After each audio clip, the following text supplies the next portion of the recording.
You horny? Yo, there's never any great way to get into this, but you know what? Ladies and gentlemen, welcome to the Ayoochillpodcast. Today I have a very special guest for you.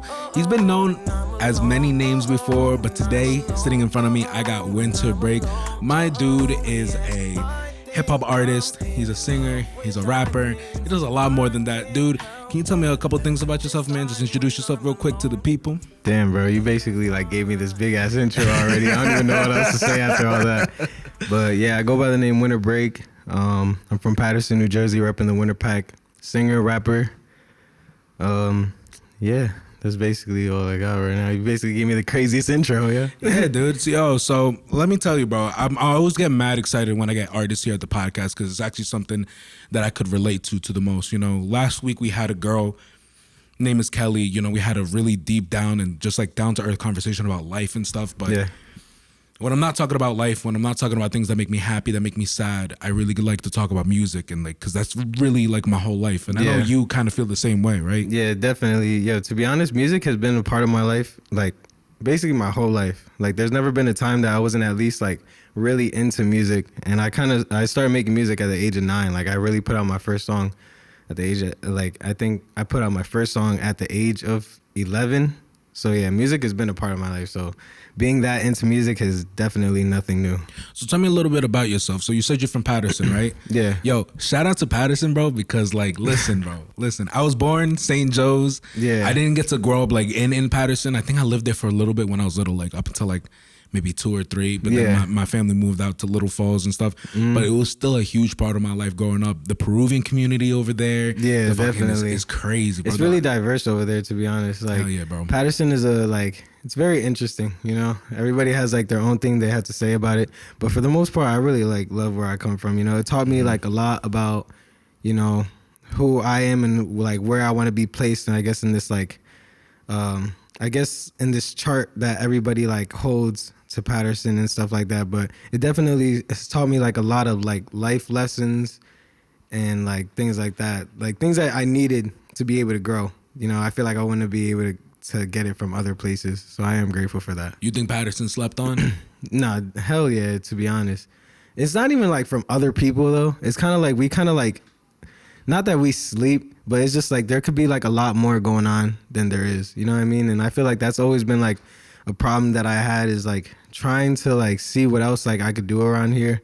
But to be honest, it has to be like a whole thing. Like a lot of has to change like from around here, just Jersey general. It's difficult because I feel like if you're an outsider looking into Paterson, you probably don't see much.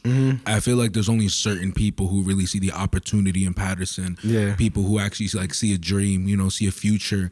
And the dynamic in Paterson has definitely changed a lot throughout, I think, even the past like 10 years, you know? Yeah. I mean, like when my family, I mean, it's an immigrant hub. You know what I mean? A lot of people get their starts in Paterson. My family got their start in Paterson. And that's nothing to be ashamed of, bro. I'm actually hella proud to be like, you know, like born from there and shit. Yeah. You know, even it's funny, I just got a niece who was born like 2 months ago. Oh, word, congratulations, bro. Yeah, thanks, bro. Thanks. And it's funny, I was telling my sister, I was like, yo, I'm so glad, you know, she was born in St. Joe's, you know, we can relate on something, right? But then she was like, she wasn't born in St. Joe's. I was like, where the fuck was she born? And then she's like, I think she was at someplace in I forget, bro. It wasn't St. Joe's, but I was pissed, bro. Yeah, I was like, just because it wasn't St. Joe's. Yeah, I feel you. Got to keep the generations going, bro. Yeah, to be honest, like there's not the biggest like music culture in Paterson, but there's like just a different, like it's like a life culture that's different. I feel like just in Jersey in general, I feel like it's a different kind of culture than even like something as New York. Like, you know what I mean? So it just like sucks that I feel like it has like so much potential to be like this bigger thing, and like those steps like aren't there. But to be honest, I see like a lot going well for Paterson, so I feel that same type of respect for Paterson. Why do you feel like, because this is a topic I've actually brought a lot to almost every music guest who comes into here. Yeah. Anybody who's in the music industry, I always talk about how there's not enough love in Jersey, dude. Especially when it comes to hip hop. I find that more recently, if you're like a live band, if you're doing like a little bit of indie or rock or stuff, like there's a lot of places you could perform and it gets really lit. I think like around the cities though, you know, if you're talking Paterson, Newark, Jersey City. I know there's certain places that are trying to come up, but it doesn't just seem like there's anything that's like a big draw to people, you know? Why do you feel like that? Do you feel like there's enough love in Jersey? Do you feel like there's not enough love in Jersey? To be honest, I feel like they're like, it's kind of weird. I've always thought about that like sentence because I feel like a lot of people say that from all around the world. Like I've just started working with a lot of different people. Like I got my man out here and Paris Plays You. Shout out to Paris Plays You from Vancouver. And I see him post that all the time. And it's like crazy because I used to post that up all the time, basically saying like, yeah, like I feel like there's not enough love and stuff. But I feel like it's not even about like there not being enough love. It's just like there's just that disconnect from artists that I know to artists that I don't know. You know what I mean? So there's always going to be that disconnect where it's like, yo, if I know you, it's kind of weird being like so supportive of you. So I feel like that comes from just like, I don't even know where that really comes from, but I guess I could feel it in a way because it's like, you never, like people aren't used to showing that amount of like love that they show to an artist. Like you won't put your boy that you fuck with his music, you curse, right? Yeah, dude. Oh, right. I don't know if you're like cursing, like if you're trying. No, you're chilling, but dude. like, yeah, like you wouldn't put like me up on your like wall because you fuck with my music. So I just feel like there's that disconnect because then you'll do that to Drake, but it's just different with an artist. So I feel like it definitely is there, but it's the same amount as like any other place. And it's just kind of hard to wrap your head around, wrap your head around it when you're going through it as an artist because you're just like, yo, why can't anybody fuck with me? I know I'm doing this thing, but you know, I definitely do feel it, but I'm half and half, like, you know what I mean? But as a reason why, like, I guess that is it. Like, just not being able to support a local artist just as much as you do for somebody that's like mainstream in the industry. Yeah, it's rough too, because I also feel like the culture out here is just on the East Coast in general. Like, we're very much more real. Yeah. And it's no hate to the West Coast, but, you know, there's a certain vibe, there's a certain culture that like, and it's funny, I've never been to Cali, but there's a certain culture that, you know, I hear from artists who go out there, even social media influencers who go out there, and they're just like, your social media is everything. Your social media is your image, you know, how the way you dress, the way you look, your weight, you know what I mean, how you present yourself, how much you're posting, if you're snapping certain people, like that's how you get in. And for me, I don't give a shit about social media.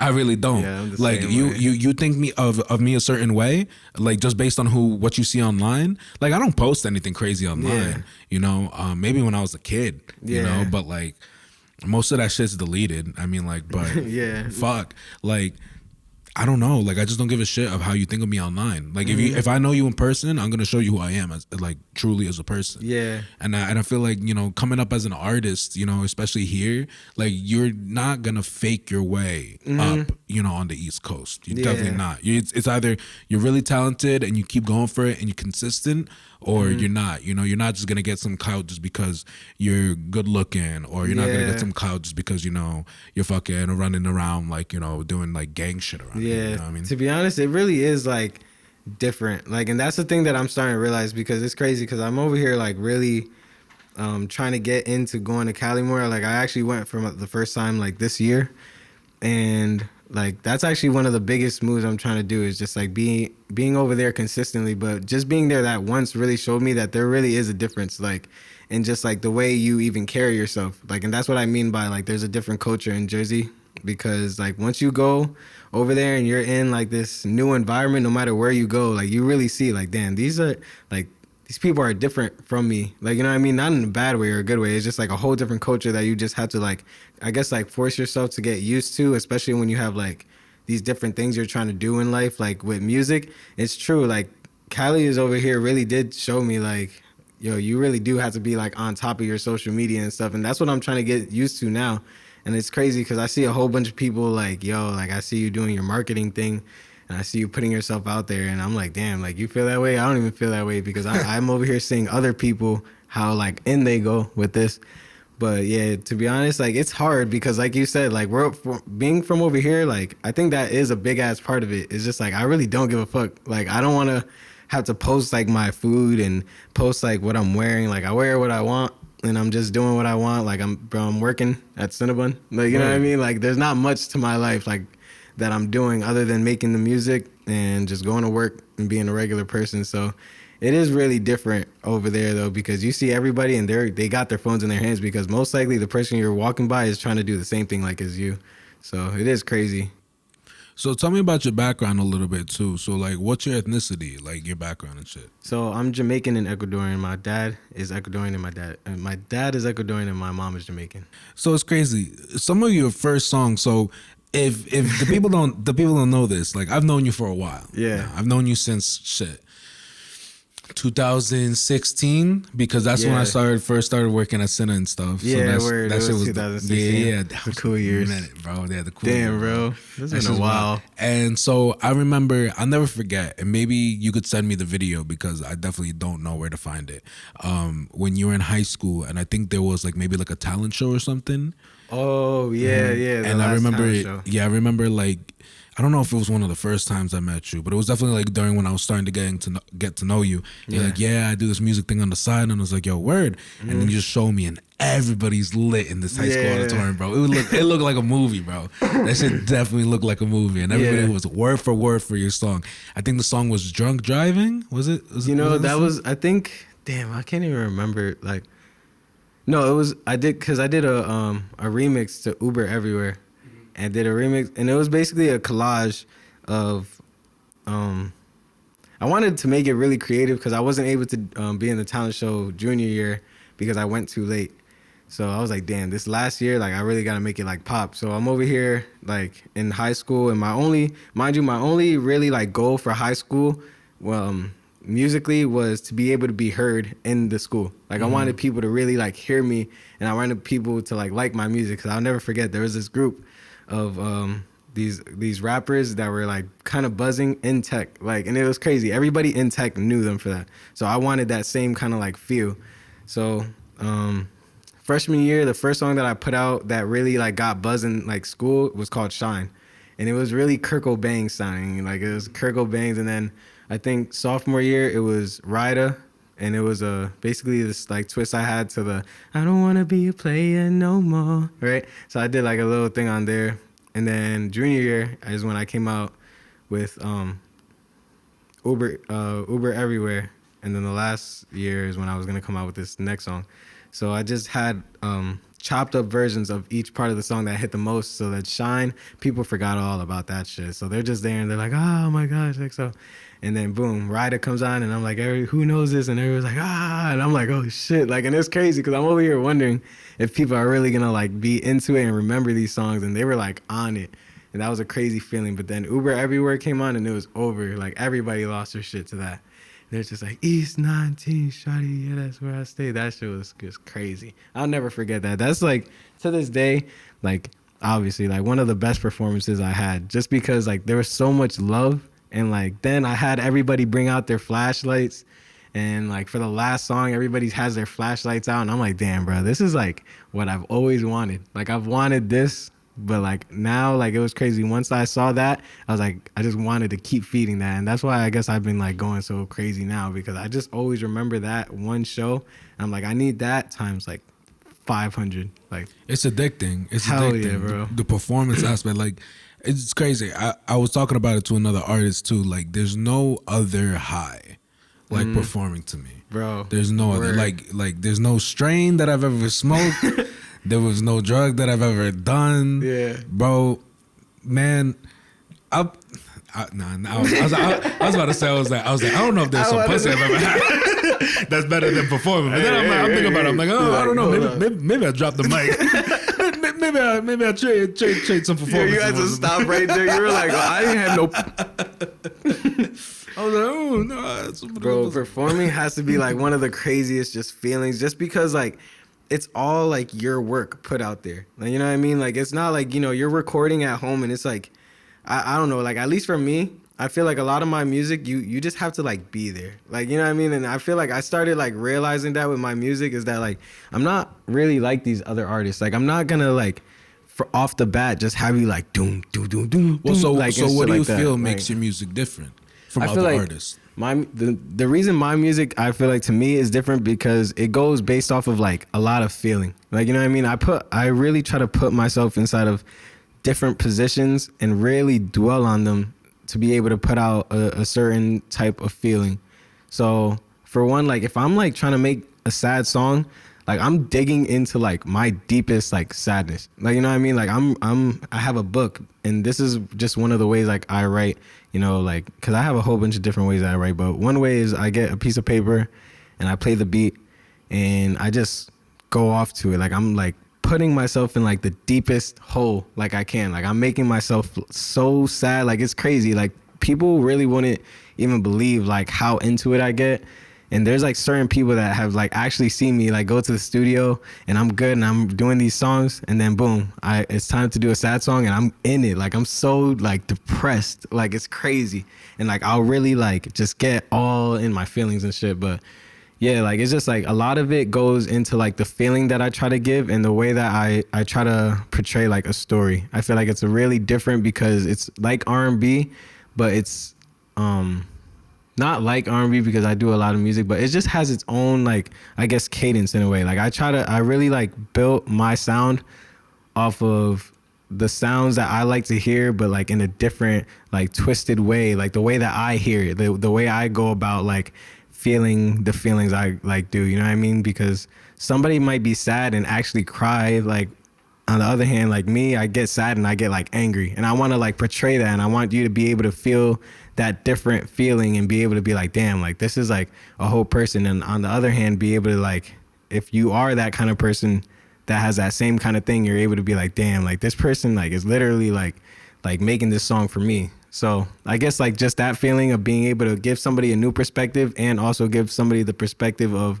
yo, this guy understands me, is like where a lot of my music comes from. So what artists inspire you? To be honest, the person that first off made me start making music was Lil Wayne. Like I got put up on Lil Wayne, and, you know, it was over from there. But then I'll never forget 8th grade, I got put on to J. Cole. It was Cost Me a Lot. First song I ever heard from J. Cole. And that's what made me get into like my real style, like at that age. And yeah, all my music was like that. And then later on years, I got put onto The Weeknd. I got put onto The Weeknd actually freshman year. So freshman year, I got put onto The Weeknd, and I just love the way he like showed this darker side to him in such a melodic way. You know what I mean? Like I like the fact that he was able to show this like version of him where it's like basically like an asshole, but like be able to show it in such a melodic way that you're just like not giving a fuck that he's literally saying all this like crazy shit. You know, I feel like that's where then Travis Scott came into play, because then Travis Scott like showed me like, yo, it's not even about like you saying the most, it's about like you like that feeling that you give from just the whole song and all. And I really got that from Travis Scott. So I guess like my biggest inspirations right like at this moment where I could just like come off the top of my head was Lil Wayne, J. Cole, Travis Scott, The Weeknd. Really, and do you like feel everywhere. like your music kind of like sounds similar to their music too, or you kind of just take the ideas that they give and like put it into your music? You know what's crazy? I feel like if you were like, if somebody was to try and dissect my like music, they would definitely hear like a little bit of each of these things and like a lot of like other things, because I get inspired by a lot of like different like sounds. You know what I mean? Like I'm a really old soul one day where I'll just like bump straight like 80s music, and I just like to just chill, smoke to that. Then I'll go up to like 90s. Then I might go into like some literal like fucked up like, you know, X shit. And then like I go into lo-fi. I fucking love lo-fi in the morning. I play hella lo-fi. Then I play like acoustic songs. So I just get like melodies and stuff from like all these different things. But a lot of artists definitely do like inspire my music, but it also varies from a lot of different like wide varieties of like genres and stuff. Word. So let's take it back for a second, because I actually kind of want to get more into your origins and shit. Mm-hmm. So you said you released your first, or you wrote your first song, I think you said at 9 years old? Yeah. 9? So when did it start becoming like, oh, okay, like I'm going to start performing this stuff? Like, do you remember your first performance? I remember my first, like, all right, so it's not like a real performance, but it was that first feeling of a performance.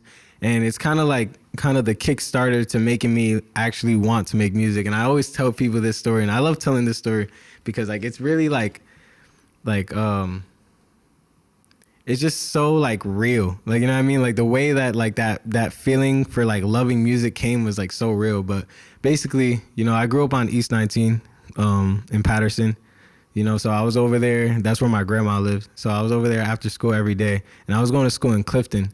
So like, you know, I was in like this nice little like private school, and then I go home, and it's just two different things. Like, you know what I mean? So I'm in school, and it's like this like all preppy thing, but then I'm going home, and it's like, you know, a little bit more on the realer side of what's going on. So like, it's just like, boom, I get dropped off, and then me and my cousin will walk to the store, and my grandma used to let us walk to the store no matter like what age we were, just because like we always knew the people on the block.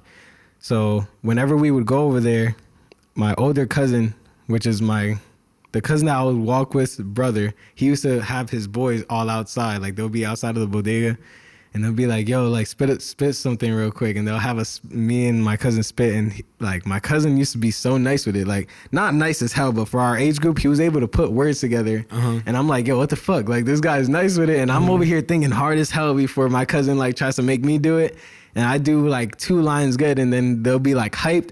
And then I'll say some whack shit, and then they'll be like, yeah, you see, they nice and stuff. And then it turned into like me writing the day before, because he would ask every single day. So like every day I used to write something different, and I would say, like, I would practice it, practice. And then the next day I'll go, and then I'll be ready for that shit, ready for him to be like, yo, spit some shit. And then boom, he's like, yeah, yo, this nigga can spit. And I just love that feeling of them being like, yo, what the fuck? Like just talking and stuff. I love that feeling. So that's really like where it like first came for. Like that love for performance came from those moments of just like every day waiting to get that like justification, like, yo, you fucking nice with this shit. Because like, you know, that doubt, like you always have that no matter what. So at such a young age, just writing something off the top of your head and somebody making it crazy, it was like over. Like I just wanted that shit all the time. Bro, that's fucking sick, dude. So how did that evolve into, because your first name before it went to break, right? Or maybe it wasn't even your first name, but like it was the second. It was the second. Yeah. So what was your first rap name then that you came up with?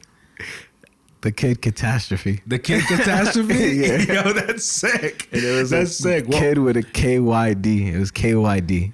So did you release any music under that name? Bro, hell yeah. Yeah? Yeah. Is there some secret SoundCloud that I haven't seen yet? There's a secret Facebook account that nobody's gonna see ever. To be honest, like, and it's crazy because there's 2 songs with it, right? There's 2 songs that I put out with that name. And both of them, I was like, yo, this needs a crazy start that people are going to really start remembering this name, right? So I went on Google Translate, typed in the Kid Catastrophe, went on Audacity, because that was the first thing I started recording with. I went on Audacity, had it screen recording, like whatever that was called, like sound recording from the computer, had Google Translate say the Kid Catastrophe, put it in Audacity, had it echo out, made it like more pitchy, like low, a higher pitch. And it was like, the Kid Catastrophe, catastrophe. And that shit is just so funny to hear now, because I'm like, bro, I really made this and thought I did something crazy with this. I was like, yo, they not ready for me. Like, it's so funny. So how did that evolve into your second name then? The one that's a little bit more popular. Yeah. So you got XL, right? Yeah. So how did that start? So I realized the Kid Catastrophe was whack as fuck. Right? I realized that shit was whack. And then I was like, all right, so where am I supposed to get my new name from? And I really thought about it. I was like, yo, like, and the thing is, I think so ahead sometimes where I'm like, what is wrong with me? But it's just like, I always seen this vision of me getting where I want to be. So it's like, I thought about every like angle of it. So I'll be like, yo, like, I still remember it. Like, I was in my room and I was like, all right, I want to change my name. What am I supposed to do? All right, there's going to be a day I'm on an interview and they ask me, yo, where'd your name come from? And it has to sound fire. So I was like, what's a good way to have a fire name? It came from a legend's lyrics. So I'm over here. My dad gave me a Tupac and Biggie album CD. And then he gave me a CD player. So I used to play that all the time. But this time I was like, all right, I'm going to listen to it and wait till I hear something fire. And that's going to be my name. Biggie, I don't know what it was, ended up saying I excel, and I was like, boom, that's it. And it started off XCELL, then it was XCEL, and then it was XL, and then it was XEL. And the only reason I changed it that many times is because I kept going on YouTube and seeing that there was already the ones that I was doing, and I didn't want that shit, bro. like, that's why I'm glad with winter break now, because it's just like I go there. There's not really a lot of like winter break, like, you know what I mean. So That's dope. So, what was the actual first song that you released as XL? Because you released a few, dude. Like, yeah, I was gonna say, damn. To be honest, that was like YouTube days. Like I had like a lot of YouTube songs. Do you still have your XL on SoundCloud? No. Yeah, I didn't think so. Because, bro, I was doing my homework before this, dude. I was trying to look for all that shit, bro. I couldn't find it. Bro. Damn, I feel like I'm going to regret saying this because this is going to be up. But, like, you can find stuff on YouTube. Mm-hmm.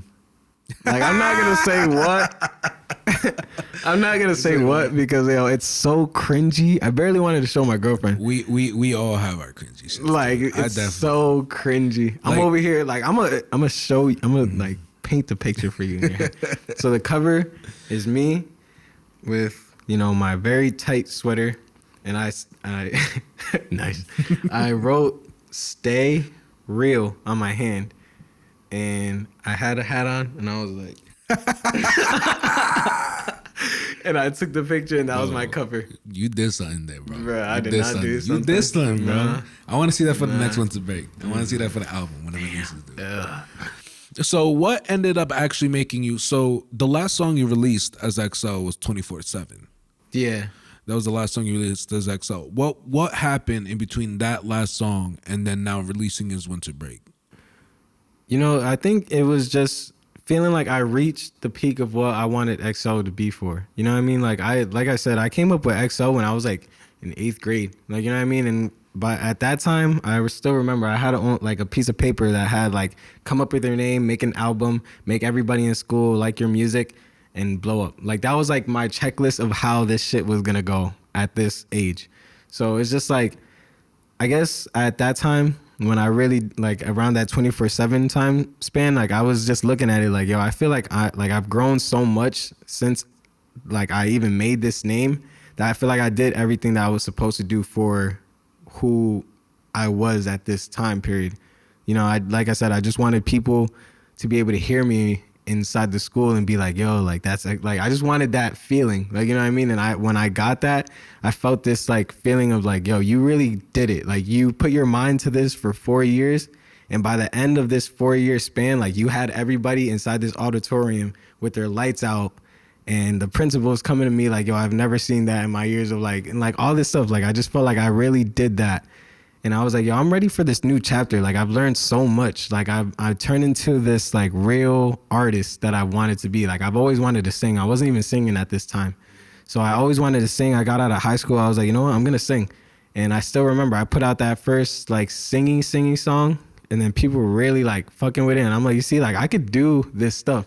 So then I told my videographer, and he was like, yo, let's go for it. And then boom, Winter Break came out of nowhere, and I just rode with it. And that's really been like my new like thing, you know what I mean? Like, and I feel really good about it because it's how I feel now. Like, you know what I mean? And I can't wait to just like see all the stepping stones I'm able to like accomplish with like Winter Break and this new feeling of like, all right, we're starting over and we're going to make this shit like real. That's sick, dude. That's nah, sick. Definitely. And before moving on into Winter Break, there's actually a couple more questions that I have for XL. Okay. Right? So, couple things. How was do you remember, because I imagine your first studio recording sessions, like actually when you're getting to the next level up, you know, was while you were still XL. Yeah. So how was that? Do you remember your first session where you were like, oh shit, like this is the next level up? Because I do remember one time you did actually invite me to your house. Yeah. I went to your house, right? Yeah. I met your grandpa. Shout out to your grandpa, bro. Sweetest guy ever, dude. And I remember going into your room, and it looks like your setup looks like every other setup that we all started off with. Any producer, any engineer, bro. Like you had your little mic, you had your computer, you had your shit going, right? Yeah. But it was like nothing like crazy set up. And so from there, you know, that was your startup, right? Yeah. What was the next step after that? To be honest, I had that set up, and it's crazy because I'm really like, my writing process is very personal. Like, you know what I mean? And I'm starting to realize that, and I'm still kind of like in a way like okay with it, but I'm starting to try to get used to opening that up, because I really do want people to be able to get close to that side of me. But it is really hard because, like you said, like that little section I had, that was like me. Like that's like my space, and I'll be in there from the time I got out of school to the time I got to go to sleep. And that was like my constant day in and day out. Even now, like I got this little section in my room. That's all I be in. If I'm not working, I'm over there. But at that time, it was just trying to break out of this like private studio, like I guess way of working I was into. And it started off when I met Thump. Shout out to Thump. The first one with collabing with another artist came from Thump, and then I also had a manager at the time that wanted me to work at this studio with this boy. And it was just so different because now you have somebody pressing it for you. Like me, I'm used to messing up, like, and I do that by myself. But then over there, it's like, oh, you can start that over. Just little things like that. It was just so like different getting used to. But yeah, it was just hard getting used to seeing other people just watch you mess up, because I don't like messing up in front of people. So when I was seeing other people and they're like, yo, just calm down, just chill. And I'm like, yo, I'm chill. Like, and then, you know, I just didn't like that. But that was really like the hardest part for me, like getting used to seeing other people in the studio. I still hate that shit. Yeah, it's rough. It's rough because when you're in the studio, it almost feels like you're at your most vulnerable. You know what I mean? Definitely. You're literally putting yourself out there, and if you're not used to hearing your own voice, and also like, you know, your voice when you mess up too, it just sucks. Like I remember getting used to my own voice on the mic, getting used to get my voice like singing, you know, and looking through that, like it's very weird. And even though for a lot of people, like they would be like, yo, I don't care, I want to be in that studio and like listen to you, bro. I don't care, like I think it's the coolest thing ever. Everybody says that. Because to a lot of other people it's really cool, but like that's literally our space. Yeah, it's almost like it's very private, almost like, you know. And it's not necessarily an environment where it's welcoming to be like, yo, like I want you to come here and look at me do dope shit. Yeah, like it's more like, yo, I'm here, I'm working, like this is what I love, like this is my life. So I definitely get you. Because all right, so almost leaving Exile. I have one more thing, because this is actually something that has been driving me crazy, dude. I really like talking about this because I kind of forget about this part because of like how like much I had to get into everything else that I'm trying to do now. So it's really cool to like talk about this. Like I'm not gonna lie. Yeah, bro. Like we've had a couple experiences too. I remember when you called me, and we were helping this guy make a studio out in this abandoned factory place. I think it was in Passaic. That was my studio. That was your studio? Yeah. Well, regardless, we were making my studio. Was it your studio? Yeah. Yo, bro, and then there was like the guy down the hall, right? Yeah. And you weren't allowed to stay there overnight because of some asbestos or some shit. There was some asbestos and some shit, right? Yeah. And this guy, dude, like, it's funny. Throwback. No hate at all to that guy, right? I have no idea who he is. Do you still talk to him at all? Nah. Do you know who he is? I don't know who we're talking about. The guy, because you had your studio, right? Yeah. And then that was the first place that I also met that girl. Oh my God, I don't know if it was curly hair. Shirls, yeah, word. Was that night with Shirls? Yeah, you did meet Shirls. Yeah, that was I forgot about Shirls, that. Right? Yeah, shout out to Shirls. I think I met her, and there was another guy who had his own studio down the hall. Yeah, I know who and you're talking had the about. highest ceilings. But this dude covered, bro. All right, so I went to school. If you don't know, I went to school for sound engineering, right? And I learned about soundproofing rooms, like all this stuff, like what a room should look like, what you need to do, you're talking about. right? Bruh, I walk in here, right? Number one, there's like hella weed rappers like everywhere, bro. Like there's a couch, you know what the couch is used for. There's definitely some sticky parts of the couch, right? Like I don't know, bro. Like I said, no hate to this guy, dude. Like he was doing his thing. And like I remember talking to him for the first time, and he was just like blown out of his mind, bro. But we're talking, we're chilling, whatever. Because you're like, yo, let's go down the hall, see this guy. I was like, yo, sure, whatever. I'm like, let's fucking go. And this dude, the highest ceilings, and everything was covered in foam. Yeah, everything was covered in foam. Yeah, I still remember that. I was looking at that. I was like, what the fuck is this, dude? I was like, my engineer teacher would come in here and have a panic attack, and then he had this booth, this mic recording booth, and I'm like, listen, I don't like to use the word, ghetto for describing shit, right? But there's no other word. There's no other word. That shit was ghetto as hell, bro. Everybody was out there making their studio room like whatever they had. It was so crazy, like bro. Seeing it like that, like hell yeah, because even ours, you still remember how mine looked? Like it was straight up just wood. I remember it was painting. Crazy. I remember painting the walls black, dude. I remember painting the walls black, bro. I remember sitting there and just being like, yo, painting, bro. This painting and all this stuff. But what this was leading into is I was gonna ask about, Mercs, right? Yeah. You work with this guy named DJ Mercs. Mm-hmm. Shout out him. He like, shout out Mercs. Yeah, we recorded in his basement a couple times. Yeah. I was there a couple times. I'll never forget too. One time I was going there. I think it's the first time I was going there. And in Paterson, there's not really a lot of roadkill. Bro. But for some reason there was this dead ass raccoon in the middle of the street, bro. And I was pulling up and I was like, yo, I don't know if this is a sign I shouldn't be here. Yo. There really isn't. Now that you say that, that was like such a funny it was statement. Really weird. Like it was just a full dead ass raccoon. I was like, yo, whose ass couldn't just wait? Because in the streets of Paterson, like all that shit is fucking like it's tight, right? Yeah. So this man definitely was just flying down and hit the shit out of that, mm-hmm. bro. Poor raccoon, bro. Shout out that raccoon. Yeah. But like what I was gonna ask, dude, is like, dude, so when you first came out as XL, mm-hmm. I'm trying to pull it up over here. Your first song that you released onto Spotify was with DJ Mercs. Yeah. And it was the Ahora Dice remix. Yeah. Bro, hold up. Let me see if I can pull it up over here, bro, because this shit's wild. Yeah, that song, legendary. This song, right? This Ahora Dice song has 748,000 and currently 36 plays. Yeah. That's almost 1 million plays, dude. Bro. How the fuck? I don't even know. Like, what's funny is that you're really saying this, and it's so funny that you like actually pinpointed this out, because I myself don't know what the fuck like happened. Like just one day, and it's crazy because I was at work and Ahora Dice is already a song. Like, you know what I mean? So it was buzzing, and everybody's just always listening to it. Like I was going to like some clubs at that time, and they'll just be playing it, and it's stuck in my head, just like that same like melody. So I'm over here listening to it again. Like it comes up. I think I was playing it in the morning on Spotify, Pandora.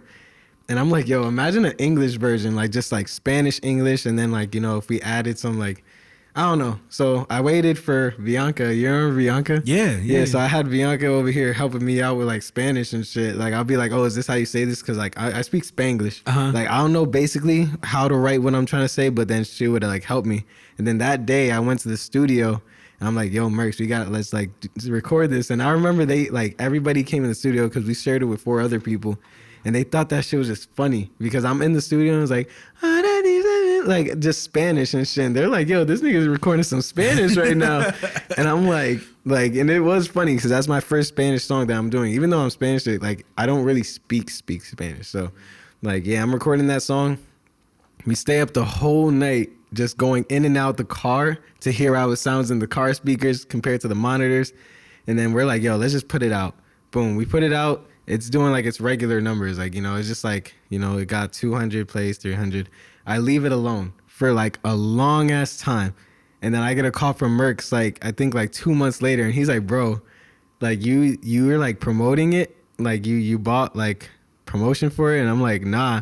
He was like, bro, this is like at like 200,000 plays. I'm like, get the fuck out of here. Like, And then I go and like there's like this shit's getting played everywhere, and I'm like looking at the cities and I'm looking at like the countries, and I'm like, bro, what the fuck is going on? Didn't like, you tell me you got hella love in Peru? Bro, yeah, that's like one of the top. That. That's like, to be honest, I think that's one of the top places. Like, yo, I'm over here like, and then in my lives too. That's the craziest thing, is that like I'm on Instagram Live, and then I have these people. And they're hitting me up, and they're literally saying in Spanish, I don't know what you're saying, but I love you and your music. And I'm just like, yo, this shit is so funny because like they really got here because of a song that I put out just to put it out. And I didn't even know like what really like it was doing. And then years later now it's at 750,000, and I'm just like still like just like shocked that it even got this far, because it's wild, dude. Who do you use to dish out your music? You use DistroKid, CD Baby? TuneCore. Yeah. TuneCore. Now we just started getting into like DistroKid. Like we're trying out like some different ones. But yeah, TuneCore is like the shit though. They have a lot of analytics. So it's like if you're how much analytics, can I ask you? Because I know from 7 days that I released, right? Like my only song that I have out on Spotify right now. Right? Yeah. I think I made like from plays and shit. Yeah, shout out Beto, bro. I think I made like $20 something. Yeah. And that's from like 1,000 plays. Bro. Yeah. It's like from 1,000, what? 1,000, I don't know how many plays I got. It's a little bit over 1,000, right? Yeah. If you're getting like 750, $750,000. Yeah. So that's like, you make some bread on that? So we made some bread on that, but like it's crazy because like it really put in perspective like how the industry works. Like, you know what I mean? Like, after I saw, like, that much, I still remember, like, even at 200,000, my first thought was, like, yo, go check that fucking TuneCore real quick, right? Like, I was like, yo, what? Like any broke, starving artist, bro. What? I was on it, and then that shit was, like at, like, 2,000 or something, like, $1,000 or something. And I'm just like, yo, that's fire. But then, like, even up to now, like, I don't even have a problem saying it. Like, what the fuck? Like, around, for 750,000, we probably got, like, around, like, 5,000. That's dope. What I mean? Like, and it was, it is fire, bro. Like, that's dope, but it's just like, if you're getting $750,000, like, fuck, that's not really shit. Bro, that really shows you. That's not really shit. That's why it really puts in perspective, like, why people say that thing that they say where it's like artists don't make their money off of streams. That's facts. Because they're barely like most of these artists don't have their rights. Like, you know what I mean? Like when you get to a certain spot, like there's most likely you don't have the like full rights to that song, so you're not gonna be getting this like the full amount that you would get just off of somebody that's just making their money off of TuneCore. Even though it is a lot more because of their percentage and then like the amount of plays they're getting, compared to like what I get to like in mine is way different from what like they get. But then they make most of their money by like the other stuff they do, like shows is where like that shit goes. Yeah, shows, stuff merch, like that. Yeah, like shit. Yeah. So it's just crazy really seeing it, because you're like, yo, 750,000, like who knows like what you're able to do, but it's not that much. Like, really. Yeah, because I remember looking into this shit when I was first releasing my music, and actually every music streaming service has their own, and I think actually the best one for music is Deezer's a podcasting one. Maybe it's Bandcamp. I forget, but I think Spotify pays only like 0.1 cent per like stream. You know, and if you think about that, you get 1 million. It's like it's not that much when you're like, bro, 0.1 of a fucking cent. You know, or 0.7 really of a cent. Like once I saw that, my newest thing was trying to see what else I could do to do that again. You know what I mean? Yeah. I'm over here still trying to figure that out, because I don't even know how it happened.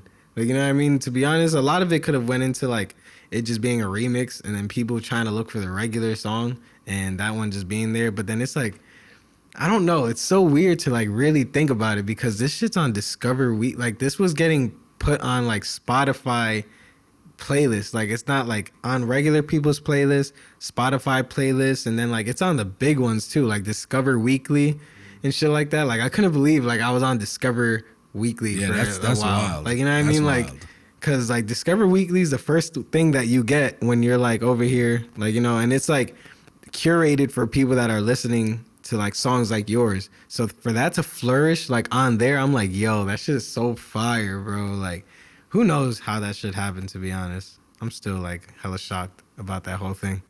That's just wild. So kind of ending the whole XL saga, I did notice something. So in the beginning, especially with Mercs, you were making a lot of like Jersey club music. You know what I mean?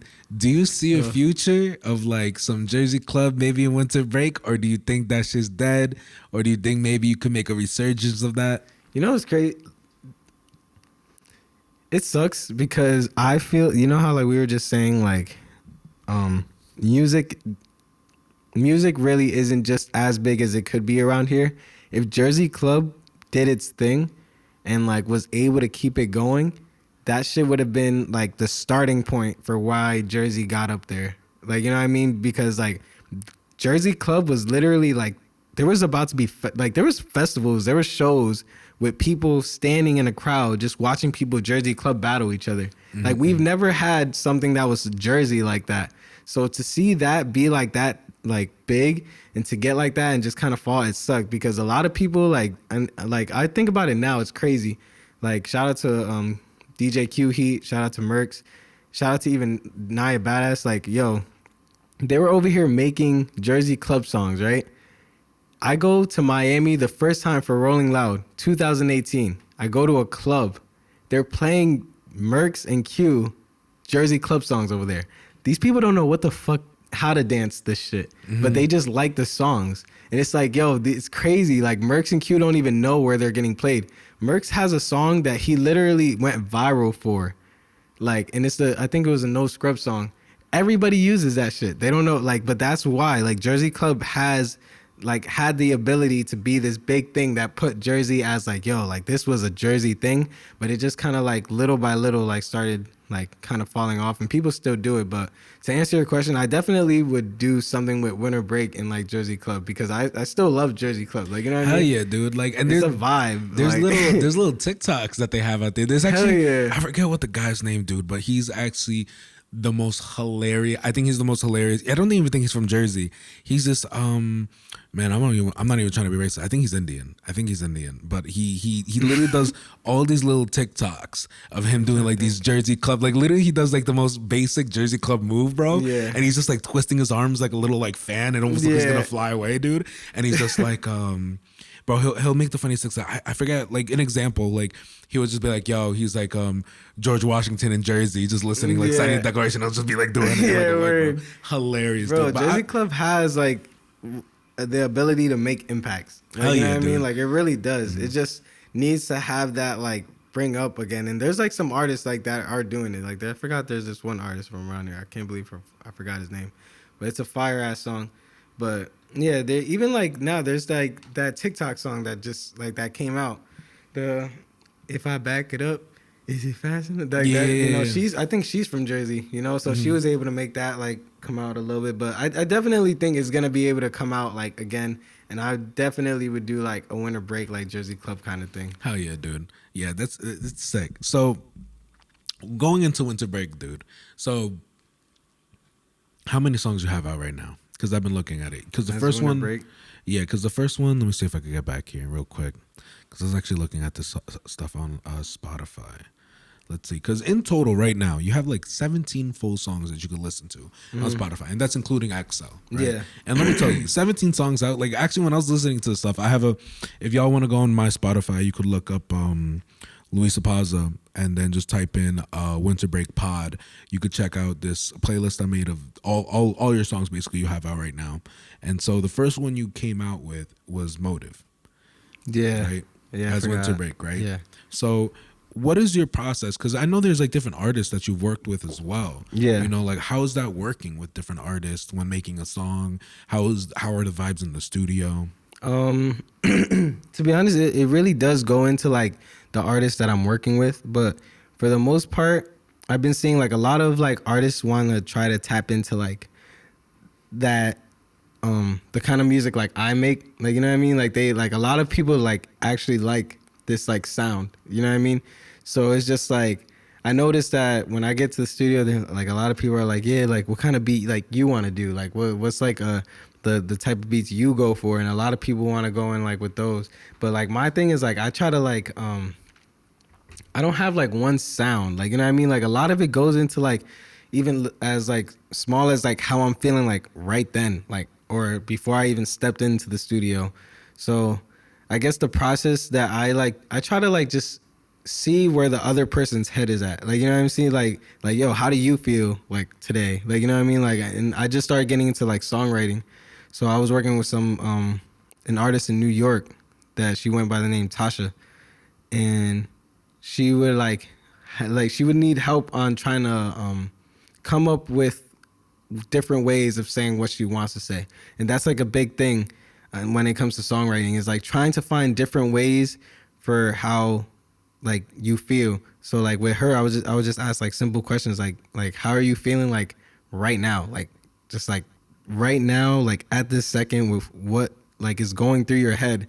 Like, and there's like a lot of things. If you really like just take the time to just like really think to yourself like, yo, what am I like thinking of right now? You'll be surprised with like what was just like back there, like in the far back, like, you know what I mean? So like we go through that, and then it's like it just opens up to conversation, to like different emotion, just like a laugh maybe, and then from there it's just like that comfortability like builds the actual song, or even just like I guess like working process, you know?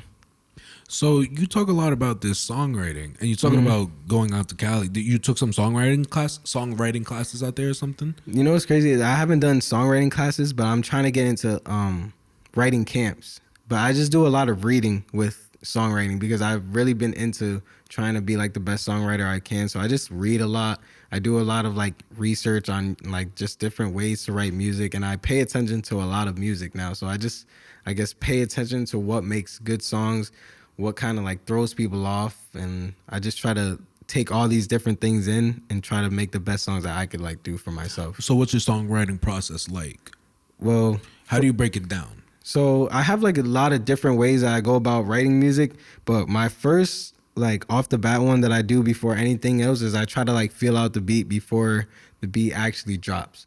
So I get a feel for like that first like those first chords, those first snares, hi-hats, whatever they have in there. Like I get a feel for that. Like some songs, like a Travis Scott one, might start off with the doom doom doom doom doom, and then so right away you're like feeling hyped. You're feeling like, I pay attention to that feel, and I try to see like what in my head, like what is like my like what is my first feeling saying to me? Like what is my first thought saying with this beat in mind? Like what's the first thing? And a lot of times I surprise myself with a crazy ass line that really just makes me be like, damn, nah, this is where it gotta start. And like I feel like that's like my first thing that I do, and from there I just ride out the beat. Like I'll just trial and error, seeing what, if like, you know, what I'm trying to say actually is staying on point, and like if it gives the feeling that I want, and if it doesn't, then I try not to like think about it too much, but I just like make a mental note that this isn't like something that I'm really like solid with, and then I just keep going from there. And I really got good with that, like good with this process, so I don't even know if it makes sense, but like for the most part, that's really what I do. I freestyle it out, let like my actual like just like mind do its own thing, and then from there I really like try to curate this like feeling or this emotion that I stated with the first line that I was able to freestyle. Word. And so when it comes to actually like writing, I mean, what would you consider yourself more of? I mean, I know you can do both, but like on the sense of singing and rapping, what are you more of, a rapper? You more of a singer? You know, as of now, like I am a singer. Like I am straight off a singer. I used to have such a problem just like really keep being real with myself, just because my roots, and it like, oh, for some reason there's like this weird, I guess like feeling that I have that it's like, yo, like I came from being a rapper, like how am I doing this? But it's really like, yo, like it's not even like that. I kind of do it to myself. But yeah, I am mostly like a singer now. Like I really transitioned to like really focusing on melodies, plus lyrics instead of like fully like lyrics that are gonna like fucking twist your brain and shit like that. Cause that's how I used to rap. I used to have so many subliminal messages and different metaphors that would go over people's heads, mad as fuck. But like now I'm really into like making you like have that feeling with the melodies and lyrics combined. You know, it's crazy. I kind of almost feel the opposite in my sense. Really? Like, yeah, because like I've really over the past couple, probably 2 years, just really sat down, and I wouldn't consider myself a rapper. I've tried. Yeah. And I think more, if anything, I consider myself a poet. I like going to. I've actually, the last time I performed was in Houston. I went for real? I went to a poetry night out there, and there was I've been really into some old boom bap beats, like New York style, classic hip hop stuff, right? And my friend Pat, the same guy who is the doing the coding for the camera, right? He's a producer too.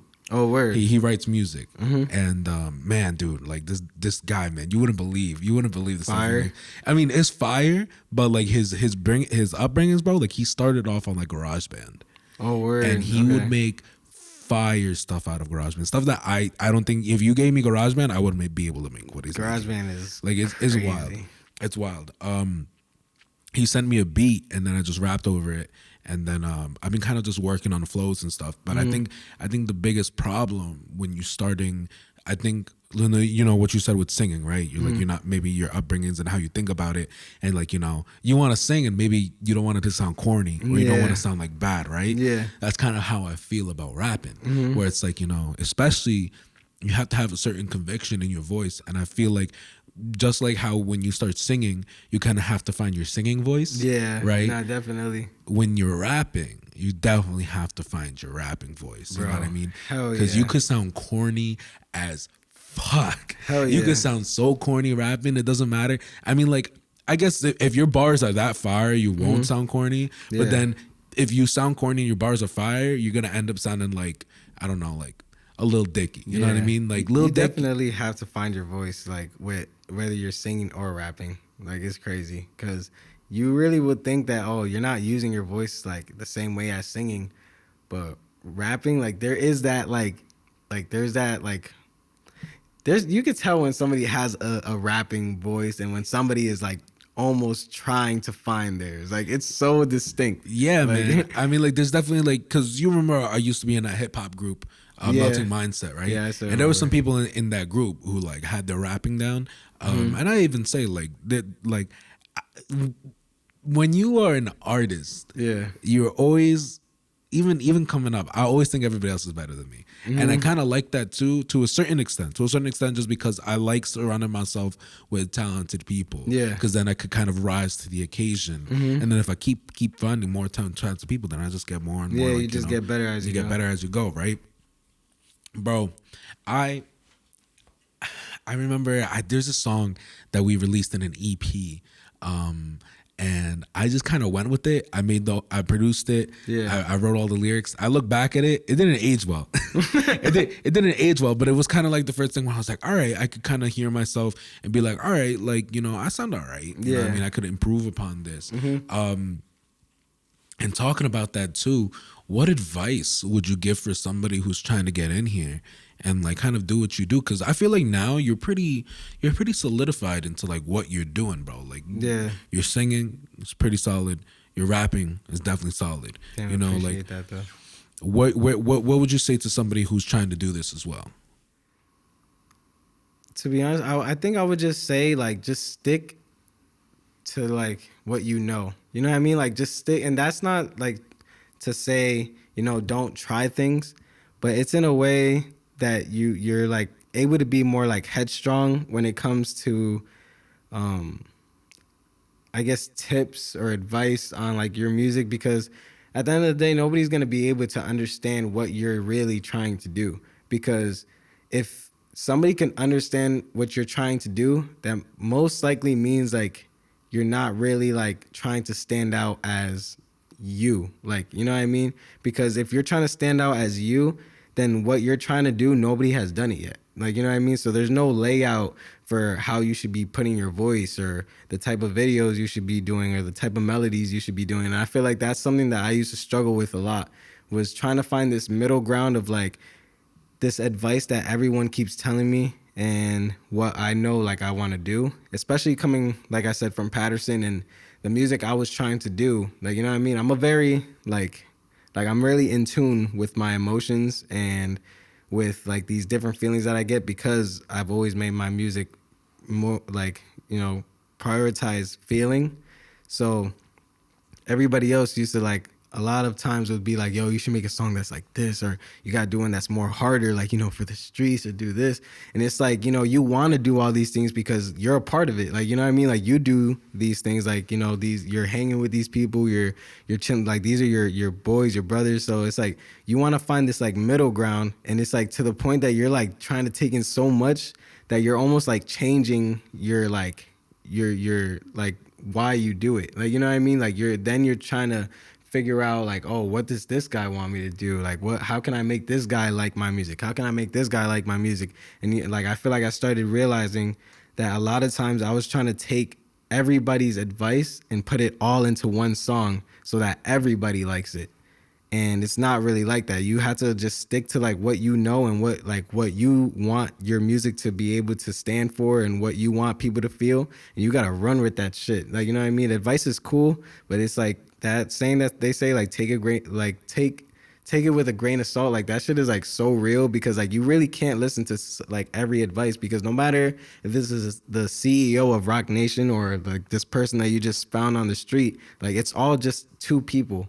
Like, you know what I mean? They're two people at different, like, you know, levels of, I guess, work. But in the end of it, they're just two people that have their own separate opinions about everything. So it's like, you look at that and you're like, why am I going to listen to this one person when there must be like a million other people that think the same way as I do, and I could really like tap into that spot and make music like that, or like for these type of people. So that's really like what I would say is just like, find that feeling that makes you feel like the best when it comes to making the music. Keep going with that and really like just like get into that feeling and love music, and then everything else like follows. Just like follow what you know what I mean? And then just go from there. Yeah, dude, fuck, we're getting a lot of good answers out of this shit. I'm like, I'm like, God damn, I think I gotta restart my career right now, bro. I was like, damn, bro. I was like, yo, better music making a comeback right now, bro. We hit it. Yo, let the music drop in midnight. I was like 7 days, 7 months about to come out tomorrow, bro. That's just gonna hit hard. Yo, that's crazy, dude. But you know what? You you have one. Let me count here. Real quick. 1, 2, 3, 4, 5. I think 7. Am I wrong? 1, 2, 3, 4, 5, 6. No, 6. You have 6 songs out right now as Winter Break. Yeah, that's basically a small EP there. Yeah. What's the project? What's the plan coming up with new songs? Are you just trying to release singles into something, or is there something coming up, either an EP or an album? Like, what's the move right now? So basically, I have this EP that I've been working on for a while. And like, I would say like about like probably, yeah, damn, it's crazy. I've been working on this EP for 2 years now. Like, and I've just had it there, and I have the artwork. It's crazy. I got the artwork done from this guy, and I always forget. I think he's from Germany. But yeah, I got this artwork done by this guy in Germany, and I like begged him for this shit like a year ago. He got it done, and I got this big painting with the cover art. But I just had it like in the tuck for like a while, just because like I'm such a perfectionist when it comes to like little things, and I'm trying to like break out of that, because I'm just starting to realize like nothing is gonna be like really perfect where I'm just listening to it and I'm gonna fucking cry and like bravo, like nothing's gonna be like that to me, just because I know how I am. So with the EP that I have, to be honest, it's probably gonna be dropping like sometime this year, like very soon before the year ends. And after that, like I'm really just focused on singles, like, you know what I mean? Like, I'm not really too big on projects, because it's like, with the way things go right now, people barely like have time, like have the attention span to listen to like one full song by a local artist. You know what I mean? Like, let alone a whole EP. Like, it's probably not gonna happen. So I'm really into just trying to drop singles and get that, like those single songs that are having people like, yeah, like I really like this artist. So when I do drop like the project, it's like you're more inclined to like really sit there and just like listen to the whole thing actually, instead of just being like, oh yeah, he's good, boom, get out of there. You post it and then never hear it again. Yeah, bro. I mean, I think it's super dope, like going into this whole process of just like having this many songs, dude, is really something to be proud of, dude. Because thank you, bro. I know it's hard. It's fucking hard to put out music like this, and it's hard to. You know what? One of the things I wanted to talk about is how hard is it as an artist? What helps you push? Because how long would you say you've been doing this now, bruh? All right, 9, 10, 11, 12, 13, 14, 15, 16, 17, 18, 19, 20, 21, 22, 23, 14 years. 14 years you've been doing this, right? And I guess like 12 years if you're thinking about like seriously, where I was like trying to be like, I don't want to do shit else except for make music. Regardless, like 10 plus years, right? Yeah. 10 plus years you've been doing this.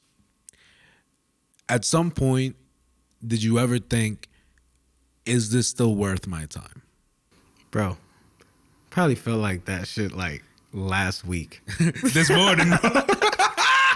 Like, I'm not even gonna lie, because like everybody always wants that like regular, just like, yo, nah, bro, I'ma do this. Like, I'ma do it. And I'm not gonna lie, like most of the time that is like my like, I feel that because I know like how like what I have to offer, and I know who I am as an artist and who I am just as a person. But it's just like, at the same time, I wake up in the morning and I'm like, bro, I get no money from this. Yeah, nobody even really cares like fully. And I'm over here posting pictures as an artist and people are like, doot doot, and then go with their day. Like I am literally like a nobody. Like, you know what I mean? Like that's what like I like remind myself sometimes. And then it's kind of good to like keep yourself grounded that way, because there's just some people that like local and industry that just think so high of themselves. But I really do have those moments where I'm just like, damn, bro, like, is this really like worth it? Like, is this like actually what I even want to like do? Like this like constant like struggle from like trying to be an artist and trying to work and then trying to make sure you just have food on your table, like just stuff like that. Like, it's just like, damn, is this like worth it? Like just this whole big thing. I actually have a song that I'm going to be coming out with called Purpose. And it's all about like this feeling that I go through. And it just talks about like, you know, it's crazy because like all this stuff that I talk about in these songs are literally things I go through in a day. Like these like are actual songs. Like they might sound cool and stuff, but like if you listen to like some of these songs where I'm like really going into it, like I go through these things every day. And then on top of that, I'm trying to make this song that I'm like you're listening to with your like, you know, barely like listening to it. But I think about that shit all the time. But I think what really like stands out is that feeling that just makes you keep going. Like, you know what I mean? There's always that feeling. And it's like, whenever I even think that, like, it's just like this like constant, like just like awakening where it's just like, nah, bro, you got to go make this song like right now. And it's just because like at the end of the day, yes, I want to do this with my life, but and an even deeper note, like I just love this shit. Like, you know what I mean? This has always been like my like exit route where like, you know, like I'm not going out to my boys outside like, bro, I'm going through it. This girl fucking broke my heart. Like I'm going and I'm writing that shit and I'm making this sad ass song that everybody loves.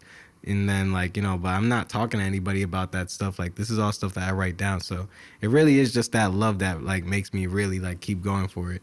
Yeah, man. I mean, cause I get it, dude. I definitely get you. It's fucking hard.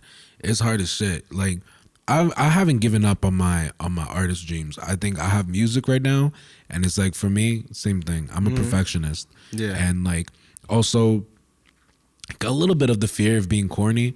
Also, like there's definitely some rap songs that I want to release. And I also think sometimes I'm like, yo, do I want to release it under Beto or do I want to make something else? Yeah. I was actually thinking,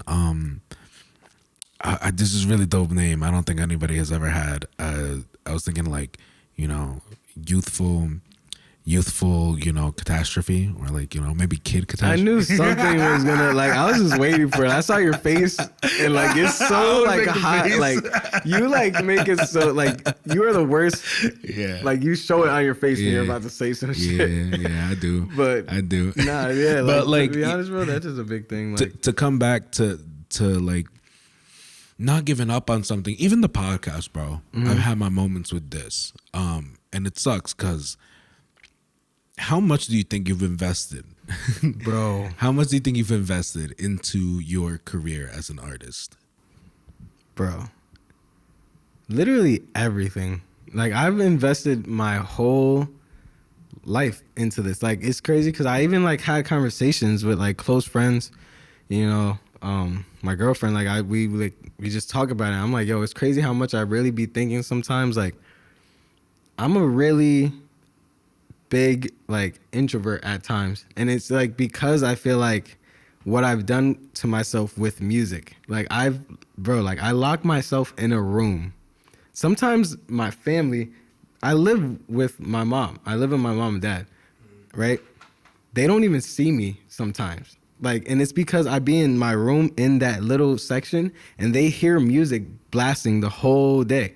Especially when I come, it's like straight out of work, that's what I'm doing. So it's like, I really sometimes think about it and I'm like, yo, I wonder if like I stopped myself from like a lot of memories and like gaining this like real connection with just like friends, because I feel like I get really disconnected from even just like the people that I see the closest to me, like, you know what I mean?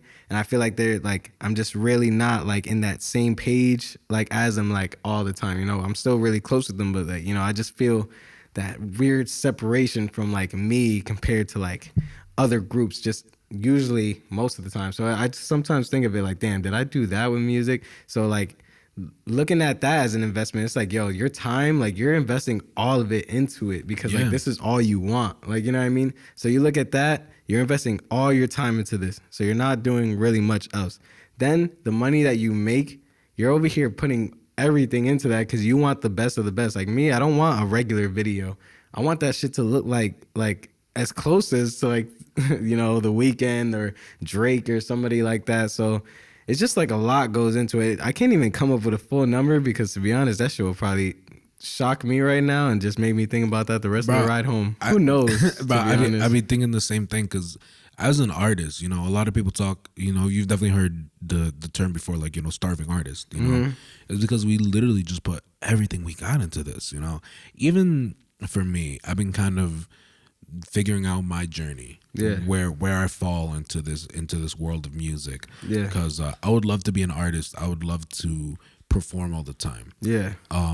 As I kind of go through it right now, I don't necessarily think I would ever want to become some crazy famous artist. I definitely would want to be respected for my craft, though. I think more comparatively, the person who I look up to the most is kind of like Donald Glover, Childish Gambino, right? Because like his career is just wild. He's an actor, he's a singer, you know. His music, he doesn't go out and perform it like crazy. His like privacy too. You know, he likes his privacy, and that's kind of what I kind of look towards, just making really good music and just kind of living my life towards it. And even with this podcast, dude, I've had my moments with this, and I kind of just think, I'm like, damn, I'm really back here just recording, you know. I spent hours every week, you know, especially more consistently. The past like 7 episodes have been week to week to week to week. And I don't get to have these rooms private, you know what I mean? Like, I take what I could get. I lug all my gear by myself, you know what I mean? I get to the studio and I'm sweaty as hell from walking here. You know, all the equipment, you know, the recording equipment, like probably you talking about more than like $3,500 just putting into it. And the camera was a huge step for me. Hell yeah, and getting the lens for the camera. Like I was just thinking to myself, you know, like why am I doing this? And I always think back to like my mom. And she would always be like, do what makes you happy. Because if you're not doing what makes you happy in life, like what are you really doing? And I don't give a fuck if for the rest of this podcast, knock on wood, like I'm only getting like 20 viewers until the day I die, right?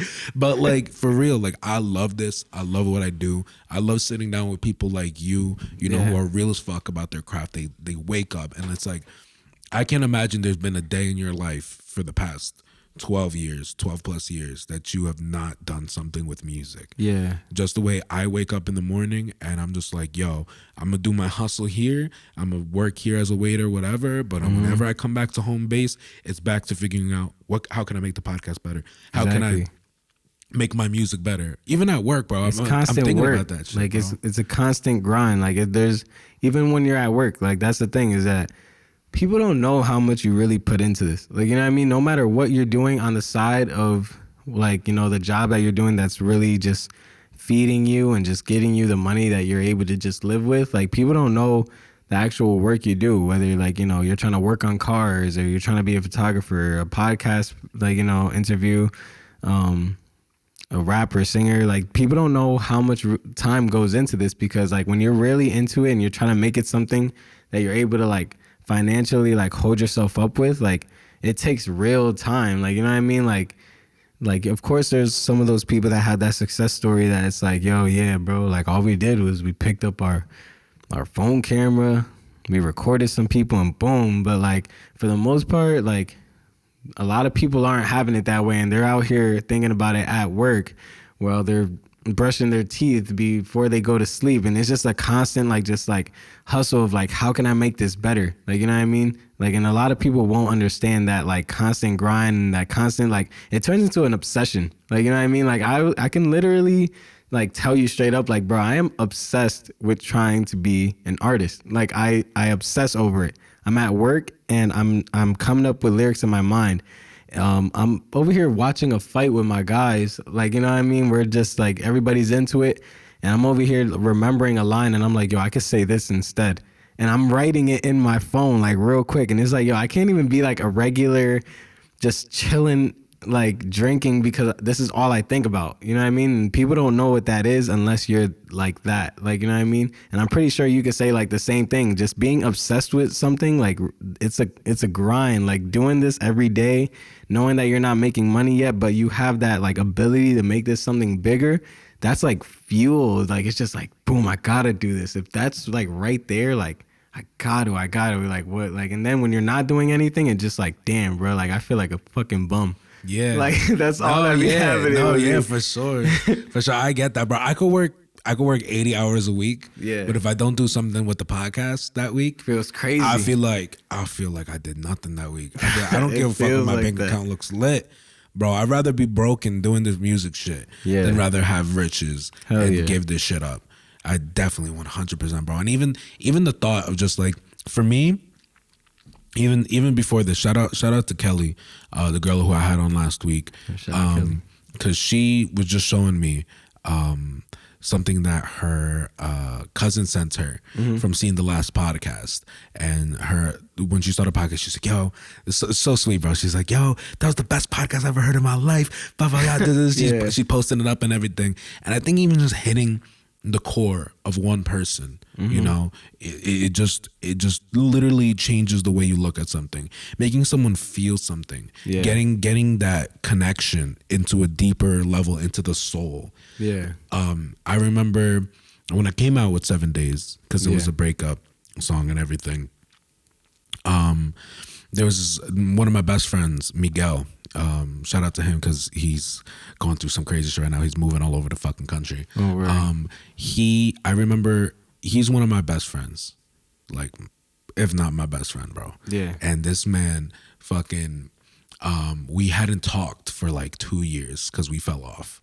Right, we hadn't talked for a while, and the first time I hung out with him again after we started talking was like after I went through my breakup, and I remember playing him this song, and you know he started crying, and then I remember showing shout out Sarah too. Fucking, I got some great people around me, dude. Sarah, I remember the first time showing her. Me and Sarah weren't even like crazy friends at the time, and I remember showing her the song the first time and she started bawling, and getting that reaction from people is just insane. I'm sure you feel the same way too with their music, and it's crazy too. I was really working hard this week trying to like get into the idea of like how you've grown as an artist, and I can't remember which song it was, to be honest. I probably have to like listen to it real quick. I forget. I don't even know. It's one of your songs. Maybe it's Ponder or maybe it's Offline. Ponder, like where it's like, was it more like emotional, like, or was it like a? Well, actually, it's funny. It's funny. We're gonna get into Poseidon in a second because I think that's Alright. Poseidon is the first song you ever wrote that was like very sexual, right? Yeah. Well, yeah. Yeah. Yeah. How did you? This is just funny.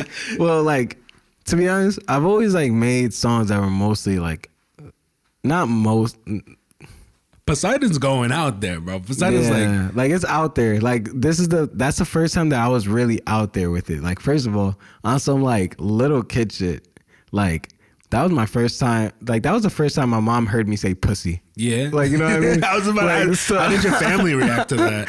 So like it's just different. Like, you know what I mean? Like they already know like you're grown, like, you know what I mean? But it's just like there's something with just like your mom and like your dad just hearing you like just say things. Like people don't like know, and like I'm pretty sure there'll be people that like would watch this and they'll be like, bro, you're a grown ass man. But it's like you don't know what it's like to just like make music about sex and then your mom to hear it. Yeah, like, dude. Like this is the part that nobody be talking about, bro. It's great. Like it's crazy, bro. Like I think about these artists all the time. Like, bro, like imagine like really being a big ass artist and then like you're like that's your mom. Like, you know what I mean? Like, bro, I don't that's know. your Like, family. it's just like Even your extended family, like listening to Yeah. it, you know, it's so funny because my parents were the same way. They loved showing off like my stuff. Like Yeah. even since I was little, even when I used to play my freaking euphonium, right, my mini tuba shit, right, they'd be showing everybody everything, right, Yeah. and I remember at one point, you know, when I came out with 7 Days, it was cool. There's nothing crazy in the lyrics, but I still perform for my family actually pretty regularly. If I have like a song or something, like I remember last year during my birthday, I played them an unreleased song that I had, and it was very more mental health like type song. And in one point, it's like I've been drinking all my sorrows away. How does the second verse? Oh, the second verse is like, I've been smoking, I've been seeing things, right? Yeah. And then my dad, like after I performed it and everything, my dad was like, you been smoking? you see, bro. What is this? What is this? I'm like, Dad, it's relax. It's a song, you know what I mean? It's just a song. Yeah, it really is like that, and it's crazy because like talking about Poseidon, like just hit like I don't know. Like you literally say really, pussy Poseidon. Yeah, I say pussy Poseidon. Pussy Poseidon. And then like I had this part that is just funny as hell because like it's funny how like I write this because like, you know, like whatever, I like fucking sex, like, you know what I mean? But it's just like I'm still like in a way transitioning to getting used to like my family like hearing this stuff from me, like, you know what I mean? So it's just like I see them and then like they like write about it, and it's just like funny as hell because like, bro, you're literally listening to like your nephew or like your son or your whatever I am to you just like literally say like, look in my face while you ride me, like, you know what I mean? Like I'm like, hey bro, yo, it's so funny because as the older I get, the more I realize that adults are just kids too. Yeah, bro. Right? Like, and they probably low key like they probably fucking with it, but they can't tell you. You know what I mean? Yeah, nah, they like, definitely do. Like that's the thing. Like my dad, like he fucks with it. Like, you know what I mean? Like he fucks with it because like we be having like that type of connection with each other where we like kind of talk like that. But then it's like something like, you know, like that's my mom, and it's like, damn, bro. But like, yeah, she's used to it already. Like, but she did come to me. She was like, that song, you're just like my ears, and I'm just like, bro, like, who told you to like you like what? Like, yeah, bro. But you know what? There's just one song. I literally can't remember which one it is. It might have been Offline, where you're kind of talking about, or maybe it was Poseidon, kind of the on and off of a girl wanting you just until you blow up. I think it was. Oh, damn. Damn, you know what's crazy? Why is it so hard to remember my own songs? I actually can't. I can't even remember, bro. I think it was Diamond. I think it was Diamond. So Motive is Oh, you know what? It might have been Motive. It might have been Motive because like trying to find the motive of like, you know, what do you want from me, right? Yeah.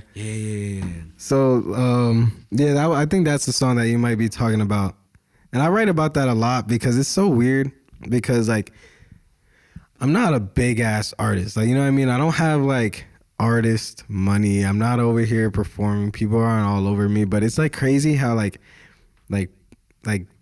I see it to a certain extent, like where people, like women, are very like into just you making your music and you being in front of a camera and stuff like that. Like, you know what I mean? So But it's wanting- like maybe the right word is kind of like trying to ride off your success or ride off your yeah, work. like it's just like whatever you're doing, like, Or- you know what I mean? And success isn't even about it, like money. Or maybe just side investing in you and seeing where it goes. Yeah, like Yo, something like that. That's really what bro, it is. I'm gonna tell you right now, dude. I 100% know what you feel, bro. I mean, I think this is just the thing when somebody is so passionate about what they do, Yeah. and people could see that, they kind of want to ride with that. Yeah, but definitely. it's like if you're not riding with me, trying to help me succeed, and you're actually like investing with me, Yeah. don't just ride off of me, bro. Word. And it's like I don't even have everything, bro. Yeah. I'm just passionate about what I do. Yeah, It's the bro. craziest thing. It's like, yo, I'm not even nobody, bro. Yeah. Like I'll tell you even a story. You probably have a similar story,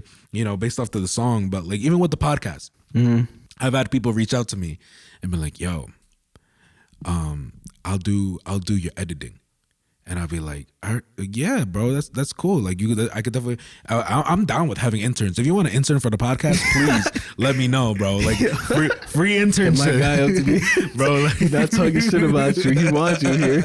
bro, like I'm telling you, if you want to intern for the podcast, do some of my editing. You help had me to out, say bro. that, Bridge. You were I like, was like- I'm not saying that I don't want an intern. Like, bro, because for real, bro, I would take it. I would love to share my knowledge and shit. Yeah. and help bring someone with me, right? Yeah. But like I've had people come up and be like, yo, I'll do your editing. So like when you make it big, you could start paying me. yeah. And I this just is- be like, so you're not in it for me. Yeah, I was like- like, because I'm doing this right now. I was like, bro, I'm fucking $3+ grand in the hole for this Yeah, shit word. because I love it. Yeah. And you see I'm passionate. You see I'm doing this shit. You know what I mean? They get all excited. They're like, oh, you in the studio. Oh, you got mics. Oh, you got a camera. Oh, you got this, that. Yeah. And they're like, yo, what if all the hard work you done, like, I just pick up where you left off and just like, you know, we could both get this. I'm like, Yeah, this doesn't word. work like Nah, that, word. bro. It doesn't. It Like- doesn't work like that. And know? you can see when somebody has the right intentions. Like, you know what I mean? So it's like a lot of that song was just being like why? Like, why are you like so like into me like right now? You know what I mean? And I feel like that song was like actually for like a real like story, like where it was just someone that was just like it didn't seem like genuine. Like, you know what I mean? Like I know like some girls are just like flirty, but there was just like this time that it was just like, yo, like what? Like what is there? Like, do you like just like my music, or do you like see something that I'm not seeing? Like, do you like I don't know. It was just like a lot of just questioning, and I'm a really big questioner. I'm always like, why? Hell yeah, bro. I mean, there's a lot of users out there, bro. I mean, like, yeah. one of my biggest faults as a person, I think, especially in these past like 4 years, like I've gotten used by so many people. Yeah. And I never knew where to cut the line. You know, even if I was having a good time, and like, you know, it would just be like letting too many people suck off of you. Yeah, word. That's a weird way to Pause. Too many people were sucking me, bro. I gotta relax on that shit, bro. Nah, but like for real, like I never knew how to say no. I never knew Yeah. how to like, you know, tell people kind of like back off, let me do my thing. And at the same time, it's hard to have that mentality of like, hey, I don't want people to do my shit, like Yeah. be in my shit, but also be like, yo, I want to collaborate with other dope people. Yeah. You know, because like I said, you know, good luck to you when you head out to Cali, because it's gonna be hard going in and being like who's fake and who's not. Yeah. I feel like a lot of people here on the East Coast are just more straight up. Yeah. Or like you could really just feel their vibe and be like, you know, like, are you fucking real? Are you not? Like, Yeah, to be honest, it is like, and just steering off of like, you know, females being like the real like inspiration for Motive. Just like in general, like it's just like a lot of times like what you said, like it's hard to really like just let somebody like in when they don't have like that same like type of passion, like, you know what I mean? So it's like you could really see when somebody's coming with like these intentions, and when it just doesn't feel right, it's just like, yo, like this isn't like the right like space for you to like really be in, like, you know what I mean? So yeah, hopefully like, you know, that like, but that's really everywhere. It sucks, but like to be honest, like I think this year, like you said, like I've gotten played like a lot, like, you know what I mean? And I've really started getting into like just knowing that this is how I am. Like like I'm a really just like good person.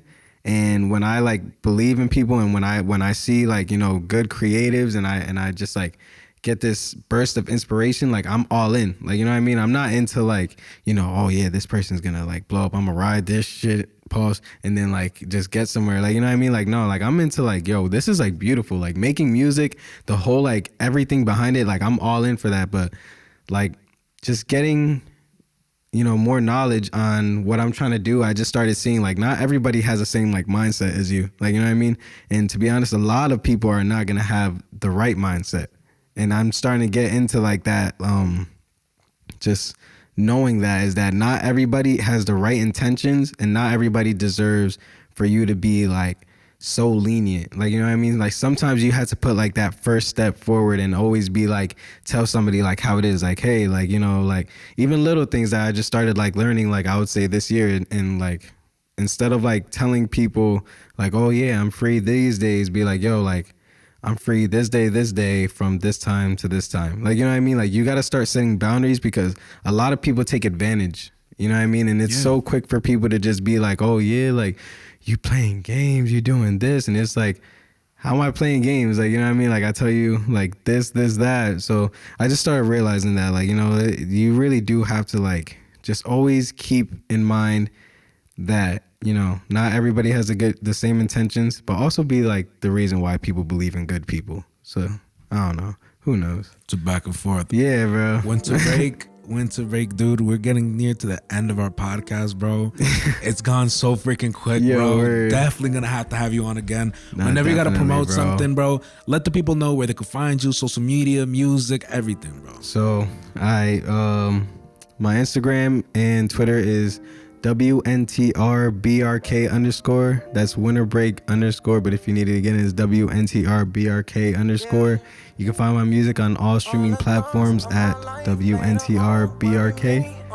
And yeah, just looking forward to just seeing all like the new things that like come with like your podcast, and like how you're able to grow this, because this is a really fire platform that you're giving people, bro. Thanks, bro. I appreciate it. And so while your music is playing out, I usually ask everybody like a last question as everything's kind of riding out. Mm-hmm. If you had to choose between becoming deaf for the rest of your life, starting tomorrow, or becoming mute for the rest of your life starting tomorrow, what would you choose? And why?